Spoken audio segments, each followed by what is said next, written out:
green, the lushness of the Shephelah, where David fought Goliath, Bethlehem, the hills around. And now picture David. He's done nothing but honor the king. He's played for him, sang for him. He's done everything he knows to be an obedient servant.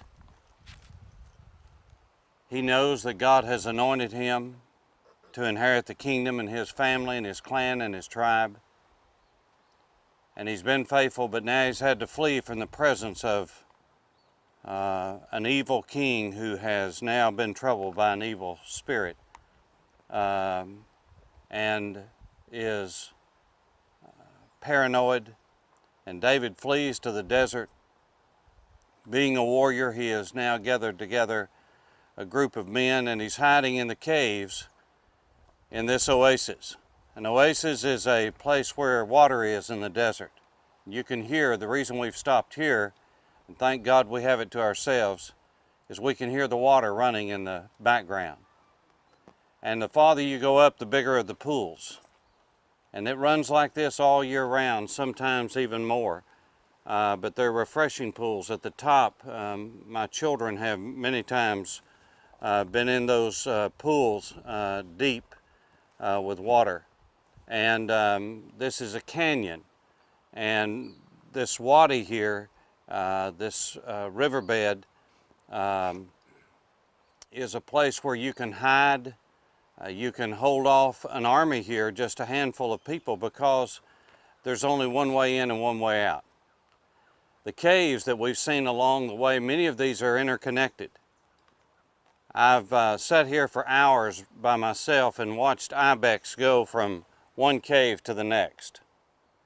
And I don't know where they got in, but they've gotten in on the other side somewhere, or the other side of the hill. They're all connected. You will see them, the big granddaddies with the shofars going all the way back to their hips in there in the cool of the day. And so David came here. This was a well-known place of refuge. And when Saul returned from following the Philistines, he was told, "Behold, David is in the wilderness of En Gedi, the spring of the wild goats." Then Saul took 3,000 men out of all of Israel, went to seek David and his men in front of the wild goats' rocks. And he came to the sheepfolds by the way, that is, down there by the road, where we came in, where there was a cave, and Saul went in to relieve himself. Saul went in to use the bathroom. You say, well, why would you do that? So you wouldn't be seen. Growing up in the mountains as I did, we had no toilet. We were the early environmentalists. We had 160 acres of woodland, and we let nature take its course. And so you didn't do the business you needed to do in front of people. You went off into a secluded place. And so that is what Saul did. He went into a cave, and it says that now David and his men were sitting in the innermost parts of the cave. And the men of David said to him, "Here is the day which the Lord said to you, Behold, I will give your enemy into your hand, and you shall do unto him as it seems good to you." Then David arose and stealthily cut off a corner of Saul's robe. And afterwards David's heart struck him because he had cut off a corner of Saul's robe. And he said to the men, "The Lord forbid that I should do this thing to my Lord, the Lord's anointed, to put my hand against him, seeing he is the Lord's anointed." Now, I always wondered myself, what is going on here? Until I came over here, and this is one of those things where everything began to contextualize for me, and I saw that these caves, many of them are interconnected. So what happened was simply Saul went in. He would have taken off his outward garments. Again, if you've never lived like this, you don't understand it, but you put off your winter coat or whatever you have in one place, and you go to another place to do what you need to do. You don't do everything in the same place. So no doubt he put his robe off, and it was right beside where David and his men could see it. They were being quiet. Saul did his business, came back, and in the meantime, David had cut off an edge of his robe where it was obvious that it could be seen. Now what David knew was that Saul would be embarrassed. Saul would be shamed when he saw what had happened, that he had gone in and made himself so vulnerable as a great warrior. And so David got under conviction. When the Bible says his heart smote him or he felt troubled, that means he got under conviction. And so the scripture says that David persuaded his men, and these words he did not permit them to attack Saul. And Saul rose up and left the cave and went his way. Afterward David also arose, went out of the cave, and called after Saul, "My lord the king." And when Saul looked behind him, David bowed his face to the ground and paid homage. And David said to Saul, "Why do you listen to the words of men who say, 'Behold, David seeks you harm'? Behold, this day your eyes have seen how the Lord gave you today into my hand in the cave, and some told me to kill you, but I spared you. I said, I will not put out my hand against my Lord, for he is the Lord's anointed. See, my father, see the corner of your robe in my hand, for by the fact that I cut off the corner of your robe and did not kill you, you may now know and see that there is no wrong or treason in my hands. Have I not sinned? I have not sinned against you, though you hunt my life to take it. May the Lord judge between me and you, and may the Lord avenge me against you. But my hand shall not be against you. As the proverb of the ancients says, out of the wicked comes wickedness, but my hand shall not be against you. After whom has the king of Israel come out? After whom do you pursue? After a dead dog? After a flea? May the Lord therefore judge and give sentence between me and you, and see to it and plead my cause and deliver me from your hand." And as soon as David had finished speaking these words to Saul, he says, "Is this your voice, my son David?"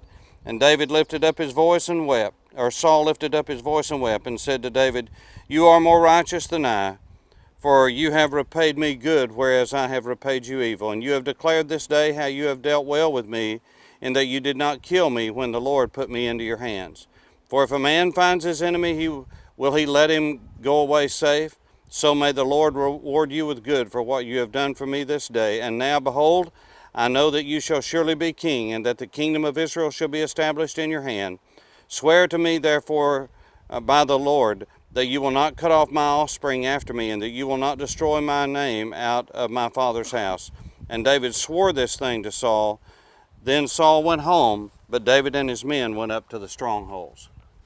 What an amazing passage about compassion and love and forgiveness and repaying good for evil, and all of the stories and truths of God that are in this book.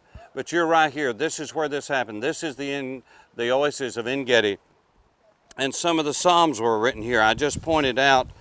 I'm going to give you one that was written in En Gedi,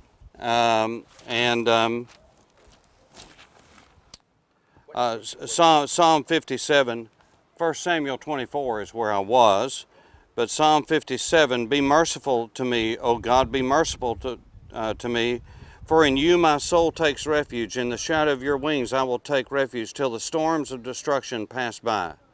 I cry out to God Most High, to God who fulfills the purpose for me. He will send from heaven and save me." On and on and on, you can see David crying out to God.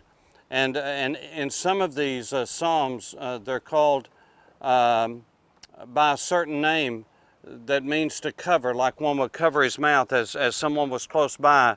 It's called a mitchem, and they would cover their mouth and pray like this. It means covering, and it's a song of protection, but it also has the meaning of covering one's mouth so that the enemy cannot hear, and saying, "God preserve me, keep me," and doing it in low tones as you pray out to God. It's the idea of being couched down and being humbled and realizing that the enemy is all around and you're praying and crying out to God.